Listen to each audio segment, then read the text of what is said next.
Viewers बिस्मिल्लाहिर्रहमानिर्रहीम। आज हम उर्दू ग्रामर का सबक नंबर 2 जो है वो पढ़ने जा रहे हैं।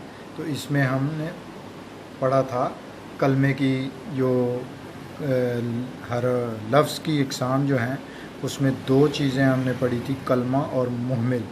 तो आज हम इसमें पढ़ेंगे कि कलमा जो है उसकी कितनी इकसाम होती हैं। तो कलमे की 3 इकसाम होती हैं। नंबर 1 इसम, नंबर 2 फ़ेल, नंबर 3 हर्फ। अब यहाँ पर देखना है आपने कि इसम किसे कहते हैं।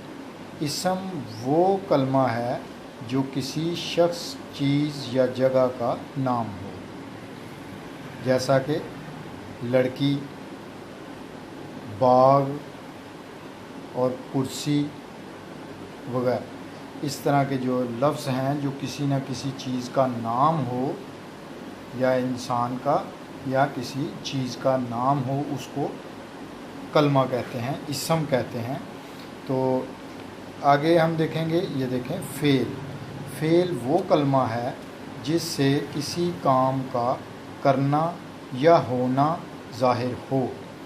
खाना, दौड़ना, पढ़ना, लिखना, सोना, जागना, चलना, ये सब अल्फाज जो हैं, ये जो कलमे हैं, इसको फ़ेल कहा जाएगा। यानी कि जिस लफ्ज़ से, जिस कलमे से किसी काम का करना या होना ज़ाहिर हो, उसको फ़ेल कहते हैं। तो आगे हम पढ़ेंगे हर्फ। हर्फ वो कलमा है जो ना तो किसी शख्स, चीज़ या जगह का नाम हो और ना ही उससे किसी काम का करना या होना ज़ाहिर हो, बल्कि वो सिर्फ़ इसम या फ़ेल को आपस में मिलाता हो। जैसा कि आप देख रहे हैं, ये का, की, के, ने, से, को, तक वगैरह सब हरूफ हैं, और इनको आप यानी ना तो कहेंगे कि ये इसम है, ना कहेंगे कि ये फ़ेल है।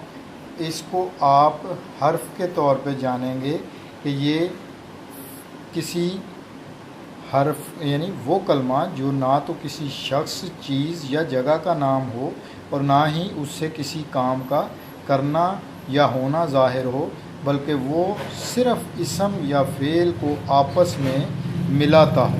तो इसकी आपको शनाख्त होनी चाहिए। तो इंशाअल्लाह ताला नेक्स्ट वीडियो में अगले सबक के साथ हाज़िर होंगे। अल्लाह हाफिज़, अपना ख्याल रखिएगा।